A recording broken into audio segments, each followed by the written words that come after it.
And I'm extremely grateful to both of you, sir. So both of you have been legendaries in your respective fields. So I would like to thank you, CBN Garu, and at the same time, Chiranjeevi Garu, for coming here and gracing my book launch. This is the most precious moment for me, and I'm extremely, extremely thankful for this. On this note, let us dive into the questions. So my first question goes to Chandrababu Naidu Garu. So recently, my daddy to నేను మీ ఆఫీస్కి వచ్చినప్పుడు so you saw my book and you asked me a lot of questions. You were very curious to know అసలు book దేని గురించి, అసలు నీ background ఏంటి, అసలు నువ్వు ఏం చేసావు అండ్ సో ఆన్. సో మీరు ఫస్ట్ నా బుక్ టైటిల్ చూసినప్పుడు that is mindset shift, small changes, big impact. So what is your first impression? First impression, నువ్వు నా దగ్గరికి వచ్చినప్పుడమ్మా మిమ్మల్ని ఇంకా కూడా చిన్నపిల్లలుగానే చూశాను. నారాయణ గారంటే నాకు ఎప్పటి నుంచో పరిచయమే కాకుండా ఒక ప్రత్యేకమైన అభిమానం. దానికి అనేక కారణాలు ఉన్నాయి. అలాంటి సందర్భంలో మిమ్మల్ని చూశాను, కానీ మిమ్మల్ని అదే మరిగా మీ సిస్టర్ గారిని చూస్తున్నాను, కానీ మీరు కూడా ఇంత పెద్ద ఎత్తున పైకి ఎదిగారని ఫస్ట్ టైం నాకు అనిపించింది. ఆశ్చర్యపోయాను. ఎందుకంటే మీరంతా కూడా ఇంకా తండ్రి చాటున ఇంకా రన్ చేస్తున్నారు వ్యవస్థ అనుకున్నాను, కానీ మీకంటూ ఒక ప్రత్యేకంగా ఒక ఆలోచనే కాకుండా ఒక ఆచరణలో పెట్టారంటే, నేను దగ్గర 45 సంవత్సరాల్లో ఏదైతే ప్రాక్టీస్ చేస్తున్నానో నువ్వు చాలా చిన్న వయసులోనే ఆ పని చేసావు. దానికి మనస్ఫూర్తిగా అభినందనలు. Congratulations. I wish all the best. Thank you so much sir. I think I would like to give my credit to my dad, because daddy అర్ధరాత్రి అయినా, మార్నింగ్ అయినా, 4 o'clock అన్నా, 3 o'clock అన్నా ఖచ్చితంగా బ్యాక్ టు బ్యాక్ మీటింగ్స్ పెట్టి he is a workaholic, and I think I have taken that trait from him, and I'm extremely grateful that he has been my guiding force. నేను అందుకనే mind set అనేది ఎట్టుంటుందంటే, నారాయణ గారి ఇన్స్టిట్యూట్లో అదొక brand. ఆ brand కావడానికి అందరూ ఇక్కడ ఉన్నారు, ఆల్ ఇండియా మొత్తం వచ్చారు. ఒక ఆర్డినరీ స్టూడెంట్స్ని ఆయన దగ్గరికి పంపిస్తే వాళ్ళు ఎక్స్ట్రాడినరీ స్టూడెంట్గా తయారు చేసి బయట పంపిస్తున్నారు.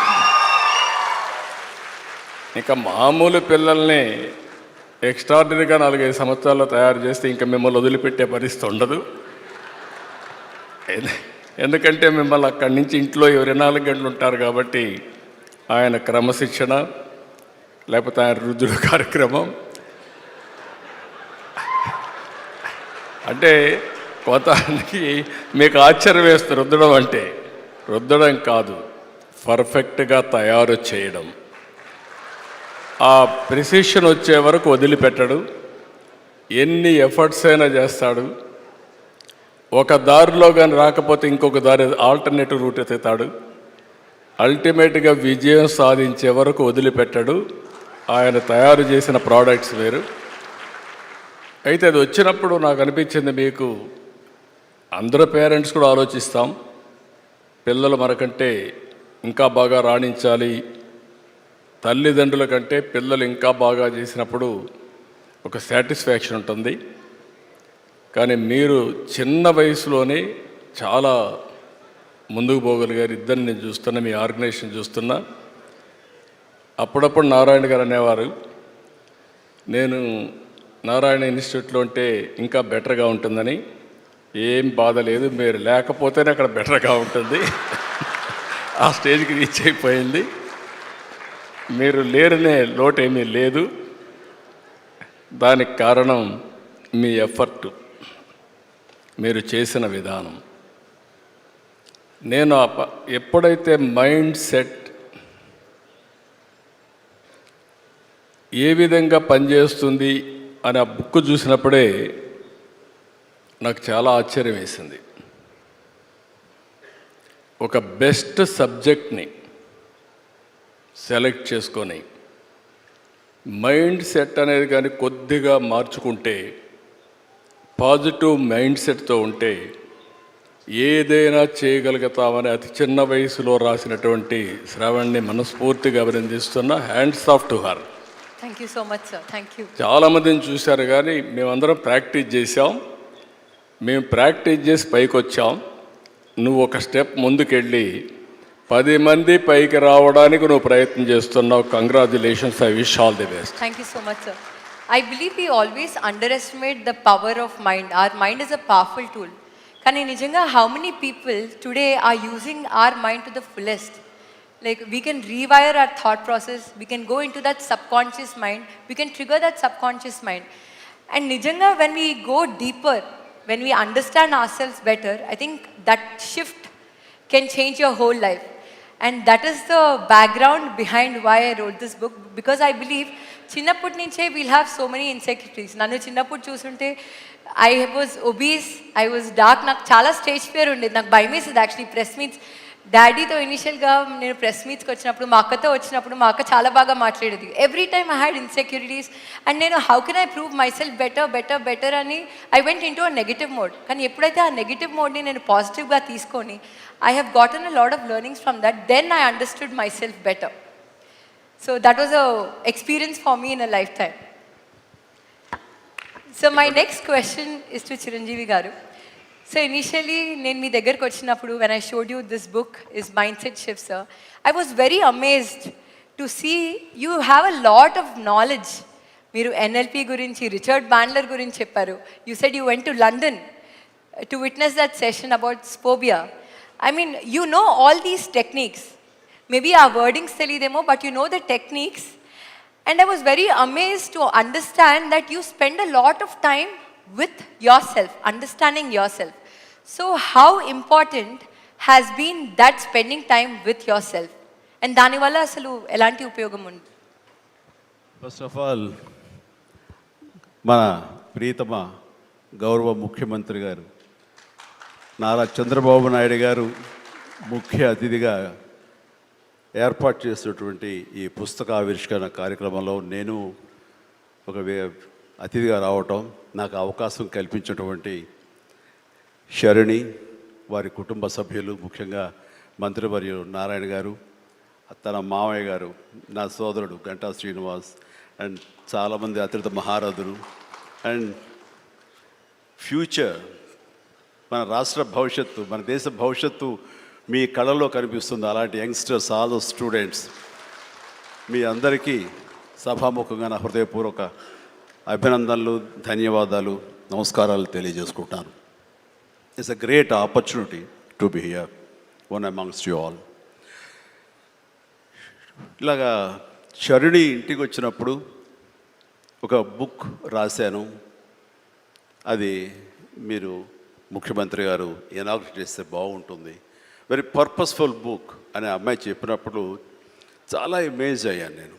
ఆ బుక్ని క్లుప్తంగా నేను 4-5 పేజీలు చూసినప్పుడు నాకు ఎప్పటి నుంచో ఇలాంటి పర్సనాలిటీ డెవలప్మెంట్ మీద, అలాగే సీక్రెట్ అనే ఒక బుక్ ఉండేది. అది ఎన్నో దశాబ్దాలు, 2-3 దశాబ్దాల ముందే ఆ బుక్ నేను చూడటం నాకు జరిగింది, తటస్థపడింది. అప్పుడు ఇంకా ఇండియాలో రాలేదు ఆ బుక్, దాని ట్రాన్స్లేషన్ కానీ దాని వీడియో నేను చూడటం జరిగింది. ఆ బుక్లో చెప్పిన ఎన్నో విషయాలు నాకు తెలుసో తెలియకనో నాకు నేనుగా అనుకున్న అవన్నీ ఆచరించడం మొదలుపెట్టాను నేను. అది నాకు ఎంతో హెల్ప్ అయింది. ఓ ఇలా ఉంటుందా అన్నది. సో తను అడిగిన ప్రశ్న కానీ ఇందాక గౌరవ ముఖ్యమంత్రి గారు చెప్తున్న దానికి మైండ్ సెట్ షిఫ్ట్ అనేది అత్యంత అవసరం. మనం ఒక గాడిన పడి అదే ధోరణిలో ఒక గానుగెద్దులాగా కష్టపడతాం.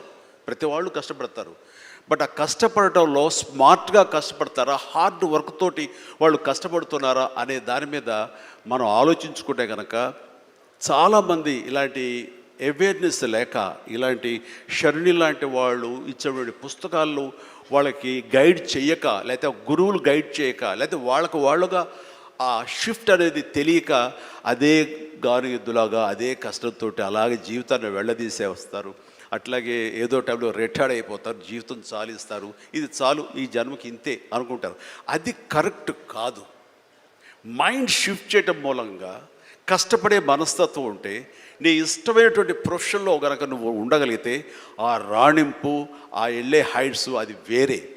అంటే ఉదాహరణకి నేను చెప్పుకుంటే నా గురించి సాదాసీదా కుటుంబంలో పుట్టి ఒక మామూలుగా ఒక డిగ్రీలో యావరేజ్ మార్కులతో చేసిన తర్వాత ఏం చేయాలి, ఎలా చేయాలి అని అనుకుంటే నా తల్లిదండ్రులు నన్ను గైడ్ చేసేంత నాలెడ్జ్ కూడా వాళ్ళకి లేదు. అలాంటి టైంలో నాకు అనిపించింది, నాకు చిన్నప్పటి నుంచి ఇంట్రెస్ట్ యాక్టింగ్. 10th క్లాస్ చదువుతున్నప్పుడు ఒక డ్రామా వేశాను, బెస్ట్ యాక్టర్ వచ్చింది. కాలేజ్ డేస్లో ఇంకో డ్రామా వేశాను, అది బెస్ట్ యాక్టర్ వచ్చింది. అది documented, it's that full proof. So నాకు అనిపించింది, ఓహో మనలో గొప్ప నటుడు ఉన్నారనమాట, మనం కనుక ట్రై చేస్తే సినిమా ఇండస్ట్రీలో ఒక లెవెల్లో ఉండొచ్చు అనమాట. ఎందుకు వెళ్ళకూడదు మనం సినిమా ఇండస్ట్రీకి అని అనగానే ఎవరితో మాట్లాడినా సరే, సినిమా ఇండస్ట్రీ తక్కువ అనుకుంటున్నావా, నీకు తెలిసిన వాళ్ళు ఉన్నారా, నువ్వు వెళ్ళగానే పెద్ద గొప్ప అందగాడేవా, నేను వెల్కమ్ చేసేస్తారా అంటూ అందరూ నెగిటివ్గానే అనేవాడు. అదే సహజం, ఎందుకంటే ఇండస్ట్రీకి వెళ్ళి పాడైపోయిన వాళ్ళు అధిక సంఖ్యలో కనబడుతున్నప్పుడు నేను ఎక్కడో లింగులు ఇటుకుమంటూ నర్సాపురం మొగల్తూరు ఆ ప్రాంతం నుంచి వెళితే కనుక ఎంకరేజ్ చేసే భలే ఉన్నారా వెళ్ళరా అనేవాళ్ళు ఎందుకు ఉంటారు. కానీ లోపల నా తపన అంతా ఖచ్చితంగా వెళ్తే వెళ్ళాలి అనిపించింది. అదే విషయం అమ్మా నాన్నలు చెప్పాను. నేను మైండ్ షిఫ్ట్ గురించి మాట్లాడుతున్నాను. అమ్మా నాన్నలు చెప్తే, నువ్వు వెళితే నీకు ఇంట్రెస్ట్ ఉంటే వెళ్ళు, కానీ ఏదైనా జరగచ్చు, రేపు నువ్వు రాణించకపోవచ్చు. అలాంటి పరిస్థితుల్లో టైం వేస్ట్ కాకుండా ఇంకో కోర్స్ కూడా చేస్తే, నువ్వు చెన్నై వెళ్తానంటున్నావు, నీ ఫిలిం ఇన్స్టిట్యూట్ ట్రైనింగ్తో పాటు ఇంకో కోర్స్ కూడా చేస్తే బాగుంటుంది కదా. సపోజ్ ఇది రాణించలేదు, ఇంకో దాంట్లోకి వెళ్తావు, టైం వేస్ట్ కాదు అంటే వాళ్ళ మాట కాదలేక, ఏమో బొమ్మ పైకి సిరితే కాయిన్ బొమ్మ పడవచ్చు, బొలుసు పడవచ్చు, జీవితంలో ఏది మనం ఊహించి చెప్పలేం అనే ఉద్దేశంతో నేను ఏం చేశానంటే, ICWI institute of cost accountants and works of India, ఇది ఎగ్మూర్లో ఉంటుండేది చెన్నైలో. అక్కడ నైట్ కాలేజీ చేస్తూ పగలంతరేమో ఫిలిం ఇన్స్టిట్యూట్లో ట్రైనింగ్ తీసుకుంటూ అలాగా 2 జోడు గుర్రాల స్వారీ లేదా 2 పడవల మీద ప్రయాణం చేయడం ప్రయత్నం చేశాను. కానీ ఎక్కడో నాకు ఇష్టం లేనిది, అంతంత మాత్రంగా తప్పదని చేయబడ్డటువంటి ICWI కోర్స్ మీద నాకు నిరాశక్త కలిగింది. దాన్ని నెమ్మదిగా దానికి తెలియదుకాలు ఇచ్చేసి వదిలేశాను. ఆ తర్వాత ఫిలిం ఇన్స్టిట్యూట్లోనే నేను ఏమైనా చేయాలి, చావో రేవో బతుకో చావు ఇక్కడే ఉండాలి, మనం ఇందులో చేయాలి. ఎప్పుడైతే నేను ఒక డెసిషన్ తీసుకున్నానో, నన్ను నేను ప్రూవ్ చేసుకోవడానికి నేను కష్టపడి పనిచేయాలి, నేను ఇందులో సాధించాలి, ఏమైనా అయ్యి తీరాలి అంటూ చాలా స్ట్రాంగ్గా నేను అనుకున్నాను. లేకపోతే నాకు జీవితం లేదు అనుకున్నాను.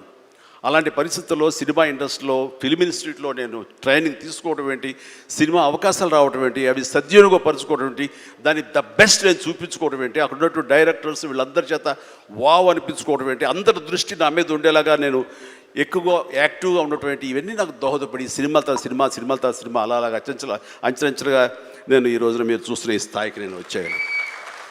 ఇక్కడ ఏంటంటే, ఏమైనా సరే 2 చేద్దాం, జీవితం ఏమవుతుందో అనే అభద్రతా భావంతో ఉండే కంటే, కాదు ఖచ్చితంగా అనుకుంటే సాధించవచ్చు, నాలో టాలెంట్ మీద నాకు నమ్మకం ఉంది, నేను సాధించగలను, కాబట్టి అది వద్దు అనుకుంటూ మైండ్ షిఫ్ట్ చేసుకుని దీని మీద ఫోకస్ పెట్టాను సరే, అక్కడ నేను సఫలీకృతుడయ్యాను. అదే శరాణి చెప్పేది. ఎక్కడ డౌట్ ఉండకూడదు. ఆ ప్రొఫెషన్ నీకు ఇష్టమైన ప్రొఫెషన్ అయ్యి ఉండాలి, దాని మీద నువ్వు ఇంట్రెస్ట్ పెంచుకోవాలి, అది సాధించడానికి కష్టపడి పనిచేయాలి, ఒళ్ళొంచి పనిచేయాలి, అది కూడా స్మార్ట్గా పనిచేయాలి. వీటన్నిటితో పాటు మన వ్యక్తిత్వం, మన బిహేవియరు, మన మంచితనం, ఇవన్నీ కూడా యాడెడ్ ఫ్లేవర్, అది చక్కటి అందాన్ని ఇస్తాయి నువ్వు వెళ్తున్న ఈ బాటలో. అది చాలా ఇంపార్టెంట్. చాలామంది అత్యున్నత స్థానానికి వెళ్ళిపోతుంటారు, కానీ క్యారెక్టర్ లేకపోతే వాళ్ళు ఎంత ఎత్తుకెళ్ళినా సరే సర్లే పెద్ద చేసేలే అని అంటారు. అది ఎంత లేదన్నా సరే ఆ క్యారెక్టర్ కూడా నీకు లేని అందాన్ని తీసుకొస్తుంది, నీ కష్టానికి మరింత అందం ద్విగుణీకృతం అవుతుంది, నీ ఫలితం కూడా అంత బాగా ఉంటుంది. కాబట్టి మైండ్ సెట్కి షిఫ్ట్ అనేది చాలా చాలా అవసరం. ఆ రకంగా శరాణి చేసినటువంటి ప్రయత్నం సఫలీకృతం అవుతుంది, చాలామంది రీచ్ అవుతుంది, చాలామంది లబ్ధిదారులు పొందుతారు. అండ్ చెప్పాలంటే మన నారా చంద్రబాబు నాయుడు గారు కూడా చిన్నతనం నుంచి కాలేజీ రోజు నుంచి నాయకత్వ లక్షణాలతోటి అక్కడ నాయకుడుగా కాలేజీలో ఉంటూ అక్కడి నుంచి తనకి ఇష్టమని ఈ ఫీల్డ్లో రాణించాలి, నా రాష్ట్రానికి సేవలు చేయాలి, ఇక్కడ ఏమైనా సరే అవ్వాలి అనే అకుంఠిత దీక్షతో అయ్యారు. ఆ రోజున రామారావు గారు ఉంటారని ఆయన పాలిటిక్స్కి వస్తారని కాదు, ఆయనకు మీద నమ్మకం ఆయన. అట్లా ఏ మారుమూలు ఉన్నా నేను ఎట్లయితే యాక్టింగ్ మీద నా నమ్మకంతో నేను ఎలా ఉన్నానో అలాగే నాయకత్వ లక్షణాలతో పాలిటిక్స్లో రావాలి, రాణించాలి, ఇతోధికంగా ఎంతో సేవలు చేయాలని అనుకున్నారు. కాబట్టి నాయకుడిగా, స్టూడెంట్ నాయకుడిగా, విద్యార్థి నాయకుడిగా ఉన్న ఆయన పాలిటిక్స్లో రావడం ఏంటి అనుకోని పరిస్థితుల్లో అవకాశాలు వస్తే వాటిని చేజిక్కించుకుని వాటిని ఆసరాగా తీసుకుంటూ అంచెలంచెలుగా ఎదుగుతూ ఈ రోజున మనం చూసేటువంటి అద్భుతమైనటువంటి ఒక మహానాయకుడిగా ఎదిగారు.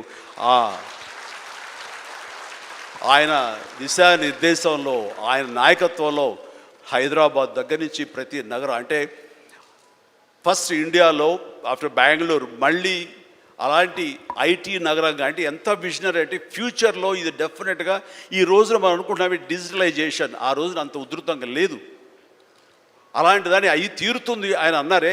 ఆయన మైండ్ సెట్ ఆ రోజున అలా షిఫ్ట్ చేసుకుని దానికి కట్టుబడి ఉన్నారు. కాబట్టి ఈ రోజున ఐటీలో కానివ్వండి, అతను డిజిటలైజేషన్లో కానివ్వండి, ఇదిగో ఈ రోజున ఏఐలో కానివ్వండి, ఆ స్థాయికి వెళ్ళటానికి నాంది పలికినటువంటి పాయనీర్ మన చంద్రబాబు నాయుడు గారు. సో ఇలాంటి నాయకుల మైండ్ సెట్ షిఫ్ట్ అవ్వడం అన్నది ఎంతగా అభివృద్ధిలోకి ఎంత ఇదిగా ఉందో మనం తేటతెల్లంగా చూస్తున్నాం. కాబట్టి it's a wonderful subject, Sharni. I do appreciate. All the very best. Thank you so much, sir. One takeaway I can take from our conversation today is redefining obstacles as learning opportunities. I'm sure CBN sir and Chiranjeevi sir, meedaru you'll agree with me that life lo manam enno challenges edurkuntam.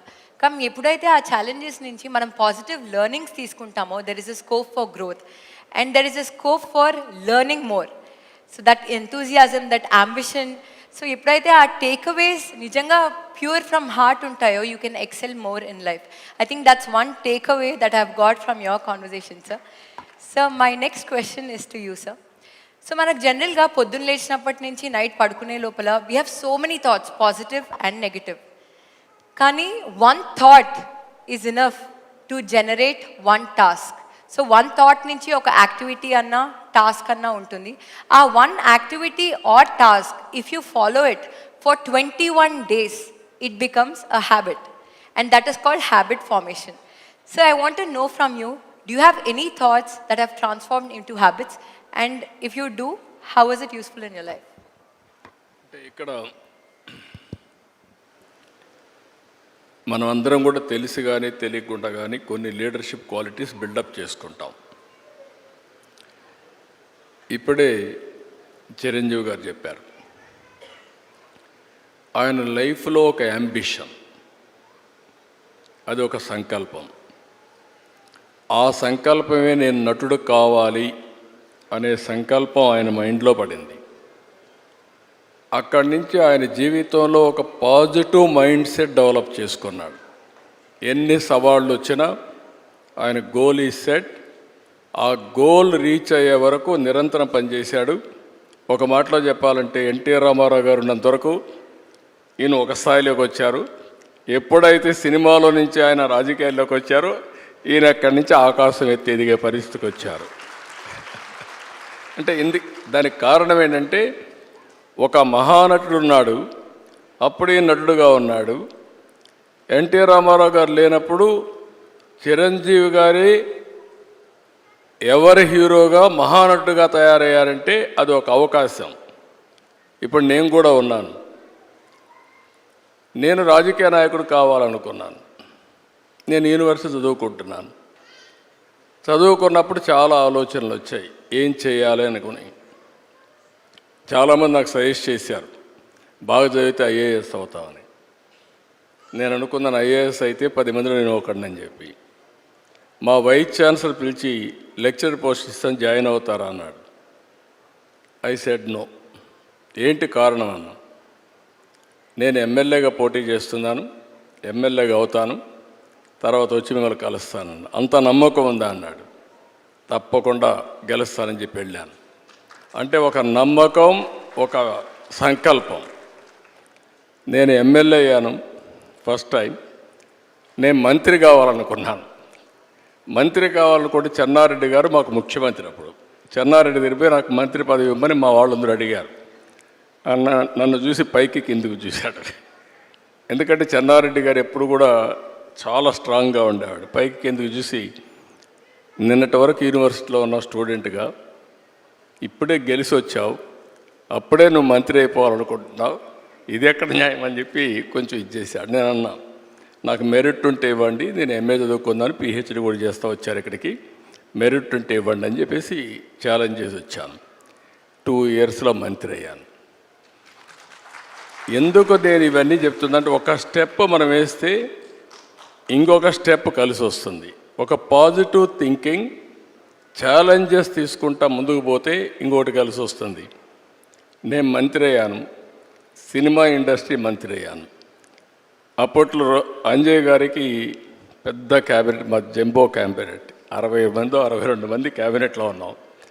అప్పుడు అన్ని portfolio రాసి నాకు ఒక portfolio రాశాడు. ఆ portfolio archives, archaeology, cinematography, film industry, libraries. దేనికి కూడా జిల్లాలో ఆఫీసర్లు ఉండరు. నేను ఈ పోర్ట్ఫోలియో లాభం లేదనుకుంటే నేను రాణించేవాడిని కాదు. నేను దాన్ని సవాలుగా తీసుకొని పనిచేస్తూ వచ్చాను. అప్పుడు మా సినిమా వాళ్ళందరూ కూడా వచ్చేవాళ్ళు. అప్పుడు ఎన్టీ రామారావు గారిని కలవాలని మా జయకృష్ణ గారు చెప్తే ఎన్టీ రామారావు గారిని కలిశారు. ఎన్టీ రామారావు గారిని కలిసిన తర్వాత నా మ్యారేజ్ ప్రపోజల్స్ ఆయనే పంపించాడు. అంటే ఒక్కొక్కసారి, అందుకే నేను చెప్పాను చిరంజీవి గారికి కానీ మాకు కానీ, చిరంజీవి గారు ఒక సాధారణ కుటుంబంలో వచ్చారు. సినిమా అంటే తెలియదు ఆయనకు అప్పటికి, సినిమాలో ఎవరు లేరు. కానీ సంకల్పం అనేది చాలా, ఈయనకే కాకుండా ఎన్టీఆర్ కూడా అంతే. ఎన్టీఆర్ చిన్నప్పుడు ఆయన జీవితం చూస్తే కష్టపడే పైకి వచ్చాడు. ఒకరోజు ఆయన ఒక స్టోరీ చెప్పాడు నాకు. విజయవాడలో ఉండేవాడు, చదువు కోసం వాళ్ళ గ్రాండ్ మదర్ని తీసుకొచ్చి, చదువు కోసం ఆవిడ వచ్చి ఒక పూరిల్లు, సెంటర్లో ఒక పోలు, ఒక గుడిసేసుకొని ఇక్కడ ఉండేవాళ్ళు.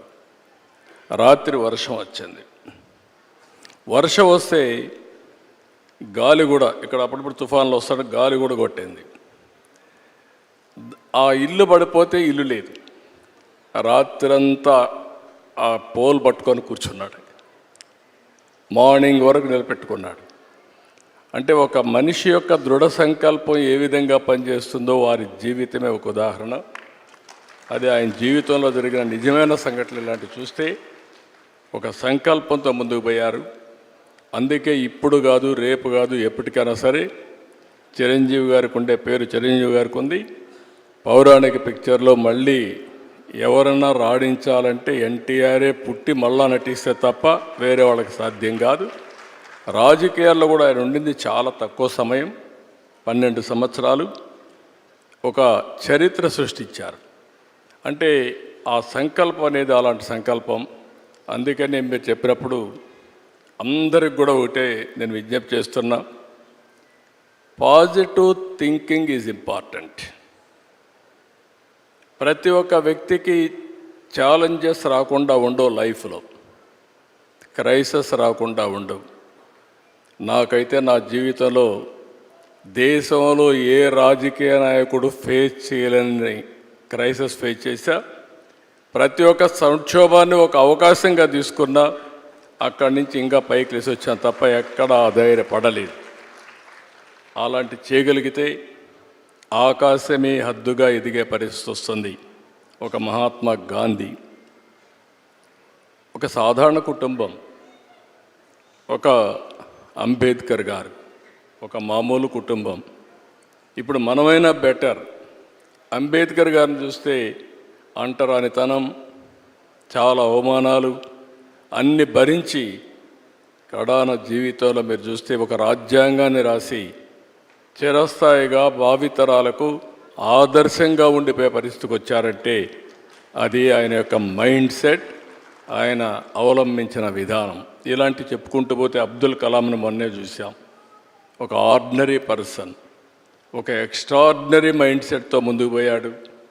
దేశం మెచ్చే అధ్యక్షుడయ్యే పరిస్థితికి వచ్చాడు. I'm very happy. ఛాలెంజెస్ వస్తూ ఉంటాయి. ఇక్కడ కూడా నారాయణ ఇన్స్టిట్యూట్ చూస్తున్నాను, ఎవ్రీ ఛాలెంజ్ని ఒక ఆపర్చునిటీగా కన్వర్ట్ చేసుకుంటున్నారు. And you are growing further and further. I'm very happy for that. Thank you so much, sir. Your life has always been an inspiration and there's so much to take away. So one last question, sir. మీరు ఈరోజు సెక్రటేరియట్లో you have conducted orientation session for all your officers on AI and machine learning. So మీ దగ్గర చాలామంది officers పనిచేస్తూ ఉంటారు.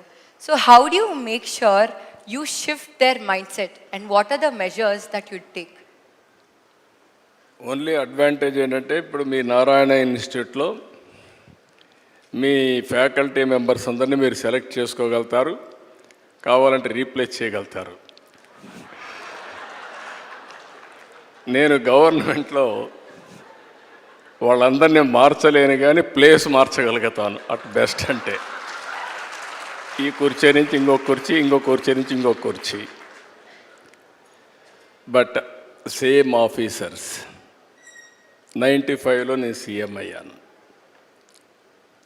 95లో CM అయితే నేను కూడా ఆర్డినరీ కుటుంబంలో వచ్చాను. 6 కిలోమీటర్ల హై స్కూల్కి మీరు అదృష్టవంతులు, మీరు కానీ మీ చెల్లెలు మీ అక్క కానీ అదృష్టవంతులు.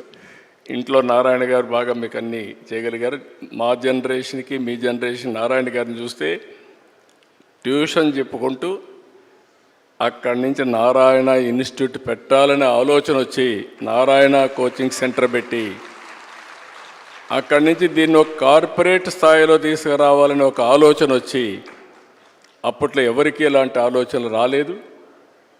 విద్య కూడా, ఎడ్యుకేషన్ కూడా ఒక సొసైటీ ద్వారా ఇన్ని రాష్ట్రాల్లో ఇవ్వగలుగుతామని నిరూపించిన వ్యక్తి నారాయణ. అదే ఆయన సంకల్పం. మీరు అన్నట్టు ఆ రోజుల్లో నాకు కూడా ఈ సమస్యలన్నీ ఉన్నాయి మా ఆఫీసర్స్లో. ఆఫీసర్స్కి అయితే అప్పుడు ఐటీ అంటే తెలియని వాళ్ళు మొత్తం. అలాంటి సమయంలో నేను హైటెక్ సిటీ కట్టాలనుకున్నాం. ఆ హైటెక్ సిటీకి బ్రెయిన్ స్టార్మింగ్ అంతా చేసిన తర్వాత ఇదే మరి అందరం కూర్చొని ఆలోచించాం. ఏ విధంగా పెట్టాలంటే డబ్బులు కూడా లేవు, మనం పెట్టలేమంటే పీపీపీ మోడల్లో ఫస్ట్ టైం పబ్లిక్ ప్రైవేట్ పార్ట్నర్షిప్లో ఎల్ఎన్టీ ద్వారా కట్టించాం. ఒక్క పైసా డబ్బులు ఖర్చు పెట్టలేదు, ఆ భూమి మాత్రం ఇచ్చాం.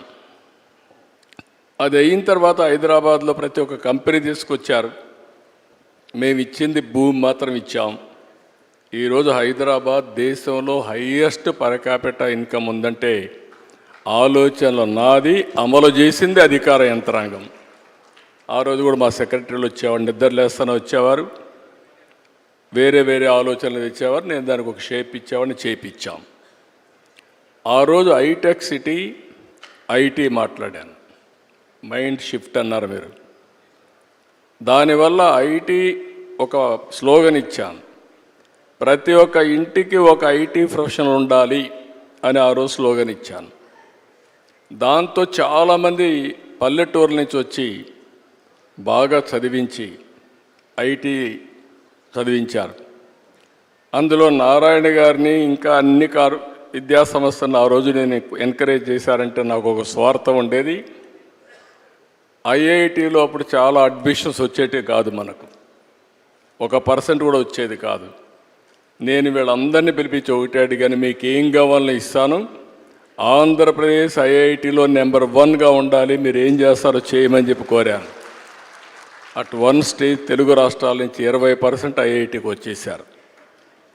ఇంకొక స్టేజ్కి పోతే బిట్స్ పిలానీలో 70% 65% తెలుగు వాళ్ళే ఉన్నారు. వాళ్ళకి అర్థం కాలేదు, వీళ్ళేంటి మరుగు వచ్చేసారు, ఎట్లా వస్తున్నారు వీళ్ళని. అది చూసి ఎగ్జామ్స్ ఇవన్నీ మార్కులంతా వీళ్ళు మ్యానిపులేట్ చేస్తున్నారనే ఉద్దేశంతో వాళ్ళు ఓన్ సిస్టమ్ పెడితే అప్పుడు కూడా 60% 70% వచ్చారు. అంటే అలాంటి టెక్నిక్స్ అని నారాయణ ఇలాంటి వాళ్ళందరూ నేర్పించి మన పిల్లలకి బ్రహ్మాండంగా తీర్చిదిద్దారు. ఇక్కడ ఏమంటున్నానంటే అక్కడి నుంచి నేను ఈరోజు వచ్చినప్పుడు we are all in a inspiring period. I'm using this word. Technology బాగా మెచ్యూర్ అయింది. మెచ్యూర్ అయిందంటే హిస్టారికల్ డేటా నాలెడ్జ్ అంతా ఉంది మన దగ్గర. ఇప్పుడు ఏఐ వచ్చింది. అదే మాదిరిగా satellite, drone, CCTV camera, IoT, sensors, ఇలాంటి వేరబుల్స్ ఇవన్నీ వచ్చేసాయి. రియల్ టైం డేటా వస్తుంది, నాలెడ్జ్ ఉంది, ఏఐ టూల్స్ వచ్చాయి. ఇప్పుడు క్వాంటమ్ కంప్యూటింగ్కి వెళ్తున్నా. ఆ రోజు హైటెక్ సిటీ కట్టా, ఇప్పుడు క్వాంటమ్ వ్యాలీ అమరావతిలో తొందరలోనే స్టార్ట్ చేస్తున్నాం. చాలామందికి అప్పుడు హైటెక్ సిటీ అంటే ఐటీ అంటే అర్థమయ్యేది కాదు. ఇప్పుడు క్వాంటమ్ కంప్యూటర్ అంటే ఏంటని అడుగుతున్నారు. ఇప్పుడు కంప్యూటింగ్లో 1000 టైమ్స్ ఫాస్టర్గా చేయగలిగేది క్వాంటమ్ కంప్యూటింగ్. అలాంటి క్వాంటమ్ కంప్యూటర్స్ పెట్టి భవిష్యత్తులో ఏఐ కూడా ఒక పిలిపిచ్చాను. ప్రతి ఒక్క ఇంట్లో ఒక ఏఐ ప్రొఫెషనల్ ఉండాలి. యూస్ కేస్ అన్నా తయారు చేయాలి, లేకపోతే ఏఐ అన్నా వాడుకోవాలి అని ఒక పిలిపిచ్చాను. నా ఆలోచన ఒకటి, 2047కి భారతదేశంలో అగ్రజాతిగా ఎక్కువ ఆదాయం వచ్చే వాళ్ళు ఎవరంటే దానికి తెలుగువారు చిరునామాగా ఉండాలనేది నా ఆలోచన.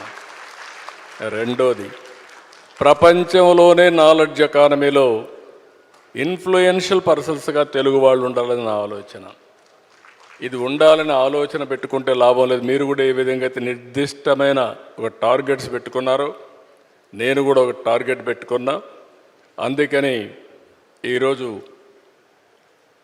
ఏఐ అనేది రియాలిటీ. మా ఆఫీసర్స్ అందరికీ కూడా ఏఐ నేర్పించాలనే ఉద్దేశంతోనే క్లాసులు పెట్టాం.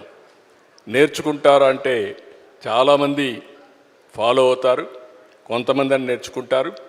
వన్స్ ఆ ఎకో సిస్టమ్ క్రియేట్ చేస్తే ఈరోజు ఇక్కడ మీరు నారాయణ ఇన్స్టిట్యూట్లో ఎట్టయితే ప్రతి ఒక్కసారి ఆల్ టీచర్స్ అంతా రేటింగ్ కానీ మానిటరింగ్ కానీ పర్ఫెక్ట్గా సిస్టమ్స్ ఉంటాయి మీకు. మేము కూడా గవర్నమెంట్లో అది తయారు చేయగలిగితే ఆటోమేటిక్గా కాంపిటీషన్ స్టార్ట్ అవుతుంది. నిన్న మొన్న మీరు చూసుంటారు, మీరు ఏ సిస్టమ్స్ అయితే ఫాలో అవుతున్నారో మేము కూడా వాట్సాప్ గవర్నెన్స్ ద్వారా మీరు ఏ ఆఫీసుకు పోయే పని లేకుండా ఏ పని కావాలన్నా, ఏ రిజల్ట్ కావాలన్నా, ఏ సర్టిఫికేట్ కావాలన్నా రియల్ టైంలో ఇచ్చే పరిస్థితికి వచ్చాం. 270 సర్వీసెస్ ప్రొవైడ్ చేస్తున్నాం. అనదర్ 4 monthsలో 1000 సర్వీసులు ఇస్తాం. ఏ వ్యక్తి ఏ ఆఫీసుకు పోయే పని లేదు, మీరు టైప్ కూడా చేసే పని లేదు. హాయ్ అని మీరు ఏదైతే మేము ఇచ్చిన నెంబర్ కొట్టి మీకేం కావాలనో చెప్తే ఆ పని చేసి మళ్ళా మీకు సమాధానం చేసే పరిస్థితి తీసుకొస్తాం. మేము మీ ప్రైవేట్ సెక్టర్లో ఎట్లయితే మీరు కంపీట్ చేస్తున్నారో మీకంటే ఇంకా ఎఫెక్టివ్గా చేయాలని మైండ్ సెట్ షిఫ్ట్లో ఈరోజు గవర్నమెంట్ ఉంది. But it is possible, everything is in our hands. అది ఆ ప్రాక్టీస్, పాజిటివ్ మైండ్ సెట్తో మనం పోతే ఏదైనా చేయగలుగుతాం. That's amazing to know, sir. I can see a lot of passion in your journey. So ఎప్పుడైతే ఒక మనిషికి dedication, consistency and never give up attitude ఉంటుందో ఖచ్చితంగా వాళ్ళ మైండ్ సెట్ స్ట్రాంగ్ ఉంటుంది and they will become successful in life. Chiranjeevi sir, my last question is to you sir. So I want to ask you if you want to share one powerful message that will help in rewiring everyone's mindset. Yes, జీవితం అన్నది cake walk కాదు, పూల పాన్పు కాదు. ప్రతి క్షణం, ప్రతి చోట ఇందాక మీరు అన్నట్లుగా అబ్స్టికల్స్ వస్తుంటాయి, ఆటంకాలు వస్తుంటాయి, ప్రతిబంధకాలు వస్తుంటాయి అండ్ ప్రతికూల పరిస్థితులు ఏర్పడుతుంటాయి. మనం గోల్ స్ట్రాంగ్గా అనుకుంటాం, దానికి కావాల్సిన కష్టం పడుతుంటాం, దానికి కావాల్సిన అవకాశాలని మనం చేజెక్కించుకొని ముందుకు వెళ్ళటం కోసం అన్ని రకాలుగా మనం ప్రయత్నం చేస్తుంటాం. మరి తప్పు ఎక్కడ జరిగింది అంటే నీకు ఎన్నో అన్ఫోర్సీన్ బయటకు వస్తుంటాయి, ఒక డిస్ట్రక్షన్స్ వస్తుంటాయి, డిసప్పాయింట్మెంట్స్ వస్తుంటాయి, నేను డీమోటివేట్ చేసేవాళ్ళు ఉంటారు. ఇలాంటి డీలు ఎన్ని ఉన్నా సరే దాన్ని ఢీ కొనాలంటే ఒక డిటర్మినేషన్ ఉండాలి. అది వెరీ మచ్ ఇంపార్టెంట్. అంటే బెదరకూడదు, మన ధ్యేయం చెక్కు చెదరకూడదు, అకుంఠిత దీక్షతోటి ముందుకు వెళుతూ ఉండాలి. నా విషయానికి వస్తే కనుక నేను వచ్చిన కొత్తలో డెఫినెట్లీ నన్ను డిసప్పాయింట్ చేసిన వాళ్ళు ఉన్నారు. నేను హీరోగా ఎదుగుతున్న సమయంలో, హీరోగా 4-5 సినిమాలు చేస్తున్న సమయంలో కొంతమంది ప్రొడ్యూసర్స్ నన్ను ఒక తక్కువ స్థాయి రౌడీ వేషాల కోసం అడిగారు. కొత్తలుడు అని, కొత్తపేట రౌడీ అని, అలా మోసగాడని ఇట్లాగా అడుగుతుంటే పెద్ద పెద్ద హీరో, నేను ఒక పక్క నుంచి మంచి హీరో వేషాలు వేస్తున్నాను, కొన్ని యాంటీ హీరో అయి ఉండొచ్చు, but hero lead man characters వేస్తుంటే ఎక్కడో డిసప్పాయింట్మెంట్ ఉంటుంది. అబ్బా ఏంటి నేను హీరోగా పాజిటివ్ క్యారెక్టర్గా చట్టాన్ని కళ్ళు లేవు ఇలాంటి సినిమాల్లో హీరోగా చేస్తుంటే నన్ను చిన్న చిన్న రౌడీ వేషాలు ఏమంటున్నారు, నా జీవితం అయిపోతుంది, ఇలా కాదు కదా అని అనుకునే పరిస్థితి, వాళ్ళకి ఎదురు చెప్పలేని పరిస్థితి. కానీ లోపల ఒకటే ధైర్యం, ఎన్ని వేషాలైనా వేయనివ్వండి, ఎటువంటి వేషాలు వేయనివ్వండి, నేను ఖచ్చితంగా అలాంటి వాటి కోసం ఎదురు చూస్తాను, అలాంటి ఖచ్చితంగా వస్తాయని ఒక దీక్ష, ఒక నమ్మకం, నాకు ఆ నమ్మకం నిలబెట్టింది. అండ్ ప్రేక్షకులు, నేను చిన్న చిన్న విలన్ పాత్ర 2-3 సార్లు సినిమాలు వేసినా సరే అందరూ కూడా చమక్లా మరిచేవాడిని, ఆకర్షించుకునేవాడిని. ఇడెవడో భలే చేస్తున్నాడు, శబాష్, నెక్స్ట్ పిక్చర్ ఎత్తుంది చేయాలి, అండ్ ఇతను సాంగ్స్ బాగా చేస్తాడు, ఈ సాంగ్స్ పెట్టి ఇతను హీరోగా చేయాలంటూ ప్రేక్షకుల చేత నేను మనల్ని పొంది, ప్రేక్షకులు సినిమా ఇండస్ట్రీలో ఉన్నటువంటి ప్రొడ్యూసర్ని, డైరెక్టర్ని నన్ను ఖచ్చితంగా పెట్టుకుని తీసేలాగా చేశారు. కాబట్టి ప్రేక్షక దేవుళ్ళకి ఎప్పుడు నేను రుణపడి ఉంటాను. అది నా ఒక అధ్యక్ష, నా కాన్ఫిడెన్స్ వాళ్ళని రీచ్ అయింది. నేను చెప్పుకోకర్లా, నువ్వు చేసే చిన్న పాత్ర పెద్ద పాత్ర సరే, నువ్వు చేసే దాంట్లో నీ కన్విక్షన్, నీ యొక్క హావభావాలు, నీ హుషారు వాళ్ళని ఎక్కడో తెలియకుండా రీచ్ అవుతుంది. సైకిల్ కుర్రాడు అంటారు మనూరు పాండవులు, అది 5 మందితో పాటు నేను ఒక కుర్రవాడిని. వాళ్ళకంటే పెద్ద క్యారెక్టర్ నాకు లెంగ్త్ ఏమి లేదు, వాళ్ళకంటే స్ఫురద్రూపేం కాదు. కాకపోతే ఆ ఉన్న కొంచెంలో చముక్కలా మెరిసరికి ఎవడరా భలే ఉన్నాడు, వీడికి లైఫ్ ఉంది రోయ్ అలాగా అనిపించుకోనంటే, అది నన్ను నేను ప్రొజెక్ట్ చేసుకోవడం, నన్ను నేను ఆవిష్కరించుకోవడం, నన్ను నేను బెస్ట్ అనిపించుకోవడం ఉంది.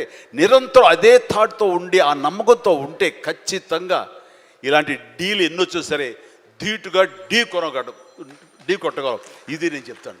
అంటే ఇంకా ప్రధానమైన ఉదాహరణ చెప్పాల్సి వస్తే, మహానాయకుడిని ఇక్కడ ఉన్నారు, అలిపిరి సంఘటనతో అక్కడి నుంచి పడి లెగిచి ఎంత డీమోటివ్ అయిపోవాలి, చావు తప్పి కన్నులు అట్టపోయినట్లుగా ఆ రోజున పరిస్థితి ఉన్నప్పుడు ఆ విజువల్స్ చూసి ఎక్కడ చెక్కు చెదరలేదు. ఆయన మానసిక స్థైర్యంతో ఉన్నారు.